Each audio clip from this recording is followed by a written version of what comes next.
మీ బంగారం తాకట్టులో ఉందా? విడిపించుకోలేక ఇబ్బందులు పడుతున్నారా? అయితే మీ బంగారాన్ని వెంటనే విడిపించి కొంటాం. గణేష్ గోల్డ్. మీరు సంప్రదించాల్సిన ఫోన్ నంబర్లు 9160-266-916, 8712619507. బంగాళాఖాతంలో ఏర్పడిన అల్పపీడన ప్రభావంతో రాష్ట్రంలో నైరుతి రుతుపవనాలు చురుకుగా కలుగుతున్నాయి. ఈ నేపథ్యంలో తెలంగాణ రాష్ట్ర వ్యాప్తంగా విస్తారంగా వర్షాలు కురుస్తున్నాయి. దీనిలో భాగంగా మహబూబాబాద్ జిల్లాలో నేడు భారీ వర్షం కురుస్తోంది. నియోజకవర్గంలో కేసముద్రం, ఇనుగుర్తి, నెల్లికుదురు, మహబూబాబాద్ తదితర మండలాల్లో ఈదురు గాలులతో కూడిన భారీ వర్షం పడుతుంది. ఇన్నాళ్లుగా ఉక్కపోతతో ఇబ్బందులు ఎదుర్కొంటున్న ప్రజలు వాతావరణం ఒక్కసారిగా చల్లబడటంతో ఆనందం వ్యక్తం చేస్తున్నారు. వర్షాలు లేక పంటలు ఎండిపోయే పరిస్థితిలో ఉండగా నేడు కురుస్తున్న వర్షాలకి రైతులు హర్షం వ్యక్తం చేస్తున్నారు. మరో 3 రోజుల పాటు భారీ వర్షాలు కురిసే అవకాశం ఉందని వాతావరణ శాఖ హెచ్చరించడంతో జిల్లా యంత్రాంగం అప్రమత్తమైందని అధికారులు తెలిపారు.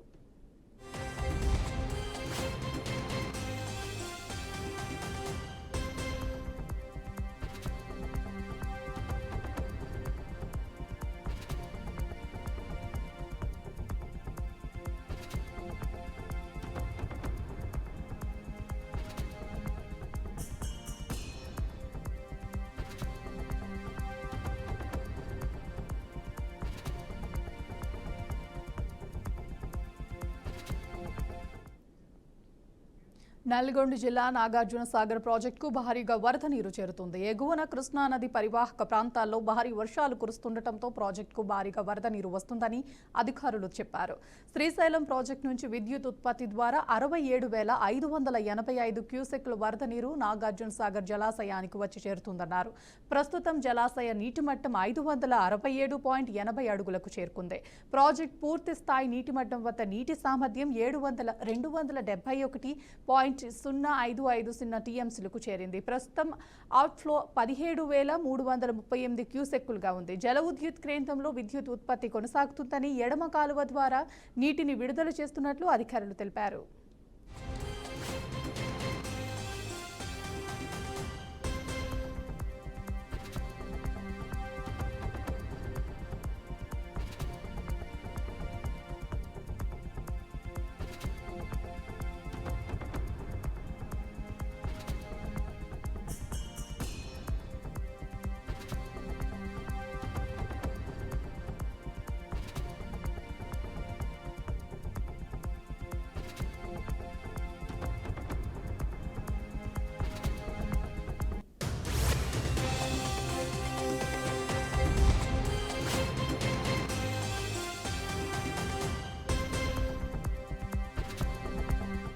శ్రీ సత్యసాయి జిల్లా మడకసిర నియోజకవర్గంలో ఏపీ హోంమంత్రి వంగల్పూడి అనిత పర్యటించనున్నారు.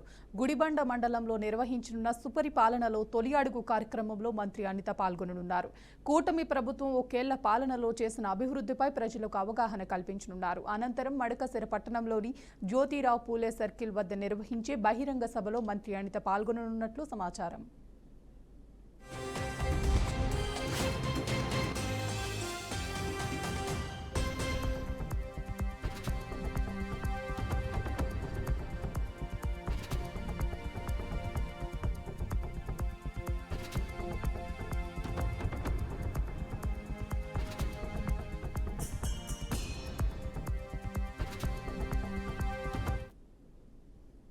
జగన్ పర్యటన సందర్భంగా జన సమీకరణ చేశామని, వైసీపీ కార్యకర్తలపై కేసులు పెట్టారని వైసీపీ నాయకురాలు విడుదల రజనీ చేసింది. మేము జన సమీకరణ చేయలేదని, జగన్ వస్తున్నారని తెలిసి ప్రజలు స్వయంగా తరలి వచ్చారని స్పష్టం చేశారు. జనం గుండెల్లో జగన్ ఉన్నారు కాబట్టి ప్రత్యేకంగా జన సమీకరణ చేయాల్సిన అవసరం లేదని అన్నారు. చంద్రబాబు ప్రభుత్వం జగన్ పర్యటనపై అనేక ఆంక్షలు విధించిందని, పోలీసుల ద్వారా అడ్డుకునే ప్రయత్నం చేశారని అన్నారు. చంద్రబాబుకు ఏం భయం పుట్టుకుందో అర్థం కావటం లేదు. సూపర్ 6 అంటూ మాయమాటలు చెబుతున్నారు. ఆయన పాలనలో ప్రజలంతా మోసపోయారు. ఇప్పుడు అదే విషయాన్ని ప్రజలే చెబుతున్నారని వైసీపీ నాయకురాలు విడుదల రజనీ తెలిపారు.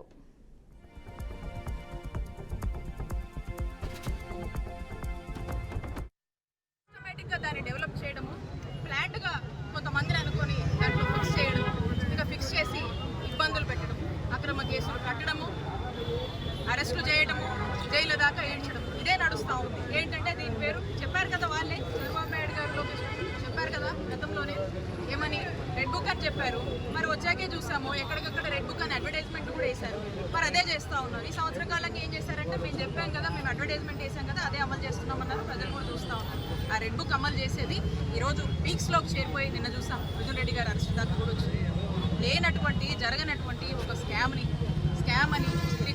మరి ఈరోజు క్రమక్రమంగా చూస్తూ ఉన్నాం. దీని మీద కొన్ని డెవలప్మెంట్స్ తీసుకొచ్చి మరి ఏ విధంగా అరెస్ట్ చేసి జగన్మోహన్ రెడ్డి గారి చుట్టూ ఉన్నటువంటి మనుషుల్ని ఇబ్బంది పెట్టేటువంటి ఒక ప్రయత్నమే జరుగుతూ ఉందని మనకు స్పష్టమవుతా ఉంది. కానీ మేము చెప్తా ఉన్నాము, ప్రజలకు ఒక చక్కటి ట్రాన్స్పరెంట్గా ప్రతి ఒక్క పాలసీ తీసుకురావడం కానీ, వెల్ఫేర్ని అందించడం కానీ, అభివృద్ధి చేయడంలో కానీ జగన్మోహన్ రెడ్డి గారి ప్రభుత్వం చాలా ట్రాన్స్పరెంట్గా పనిచేసి ఎక్కడ ఏ ఇంటెన్షన్ లేకుండా చక్కగా ప్రజలకు మేలు చేయాలి, చక్కటి ప్రజాపాలన అందించాలి, చక్కటి అడ్మినిస్ట్రేషన్ అందించాలి, చక్కటి ప్రజా సేవ చేయాలి అనేటువంటి ఉద్దేశంతోనే జగన్మోహన్ రెడ్డి గారు వారి యొక్క 5 సంవత్సరాల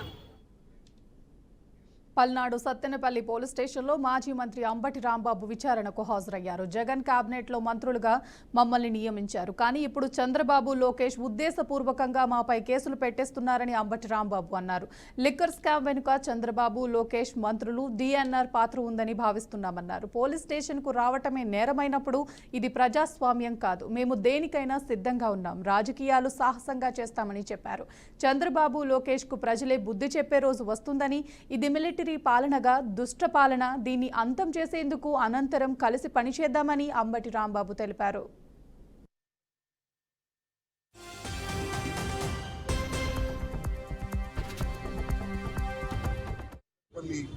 రూరల్ పోలీస్ స్టేషన్లో మా మీద మరి కొంతమంది ముద్దాయిల మీద 73 ఆఫ్ 24 క్రైమ్ నెంబర్ కింద 25 క్రైమ్ నెంబర్ కింద ఒక కేసు రిజిస్టర్ చేయడం జరిగింది. అదేవిధంగా రజనీ గారి మీద మరొక క్రైమ్ నెంబర్లో మరొక కేసు రిజిస్టర్ చేయడం జరిగింది. ఈ 2 కేసుల్లోనూ మాకు నోటీసులు ఇచ్చినందువల్ల ఈరోజు రూరల్ పోలీస్ స్టేషన్కు హాజరై వారు అడిగినటువంటి ప్రశ్నలకు సమాధానం చెప్పి ఎంక్వైరీలో పాల్గొన్నారు. అలాగే రజనీ గారు కూడా మరొక కేసులో మళ్ళీ అర్బన్ పోలీస్ స్టేషన్కి వెళ్ళవలసిన అవసరం ఉంది. అర్బన్ పోలీస్ స్టేషన్లో కూడా మా మీద కేసు పెట్టేటప్పుడు మేము వచ్చి విచారణలో హాజరై వెళ్ళడం జరిగింది. ఈ రోజు ఆయన అంతకు ముందు రాలేదు కాబట్టి ఈ రోజు అక్కడ కూడా హాజరైన తర్వాత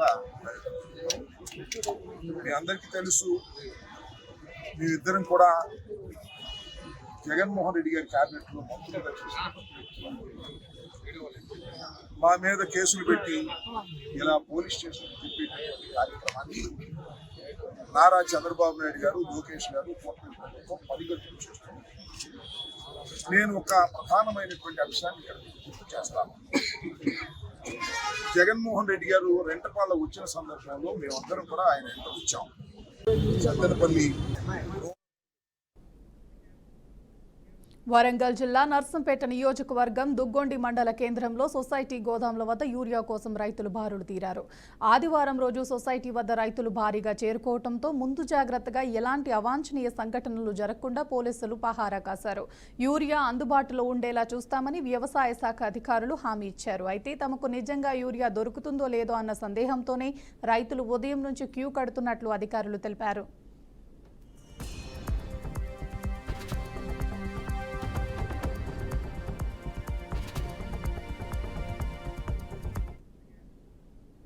నిర్మల్ జిల్లా బైంసా మండలం దేగం గ్రామ వంతెనపై రోడ్డు ప్రమాదం జరిగింది. బైక్ కుబీర్ గ్రామంకు చెందిన దొంతుల గణేష్ తన కూతురుతో కలిసి బాసర వైపు బైక్పై వెళ్తుండగా దేగం వద్ద బైక్ అదుపు తప్పి వంతెనపై నుంచి కింద పడింది. ఈ ప్రమాదంలో గణేష్ ఘటనా స్థలంలోనే మృతి చెందగా కూతురుకు తీవ్ర గాయాలయ్యాయి. స్థానికులు వెంటనే గాయపడిన అమ్మాయిని ఆసుపత్రికి తరలించారు. సమాచారం అందుకున్న పోలీసులు ఘటనా స్థలానికి చేరుకుని పరిశీలించారు. ఘటనపై కేసు నమోదు చేసి దర్యాప్తు చేపట్టారు.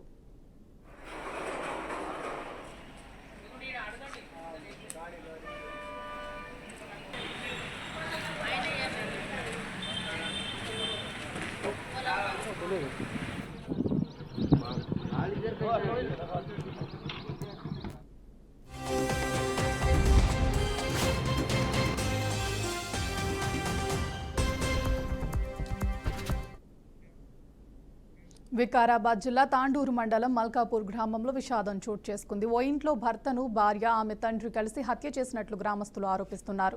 మృతుడు రెడ్డిపల్లికి చెందిన వెంకట్గా పోలీసులు గుర్తించారు. సమాచారం అందుకున్న పోలీసులు ఘటనా స్థలానికి చేరుకుని విచారణ ప్రారంభించారు. ఈ ఘటనకు సంబంధించి భార్య జయశ్రీ, ఆమె తండ్రిని అదుపులోకి తీసుకుని విచారిస్తున్నట్లు పోలీసులు తెలిపారు.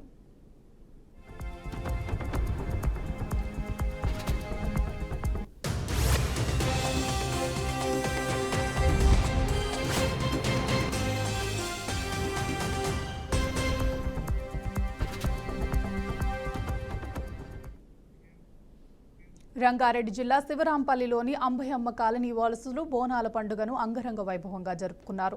ఎంతో భక్తి శ్రద్ధలతో అమ్మవారికి బోనాలు సమర్పించి మొక్కులు తీర్చుకున్నారు. ఈ సందర్భంగా నిర్వహించిన తొట్టెల ఊరేగింపు ప్రత్యేక ఆకర్షణగా నిలిచింది. పెద్ద సంఖ్యలో భక్తులు ఇందులో పాల్గొని అమ్మవారిని కీర్తిస్తూ నినాదాలతో ఊరేగింపును నిర్వహించారు. పండుగ సందర్భంగా గ్రామానికి సుఖశాంతులు చేకూరాలని, అమ్మవారు అందరి కోరికలను తీర్చాలని శివరాంపల్లి ప్రజలు ఆకాంక్షించారు.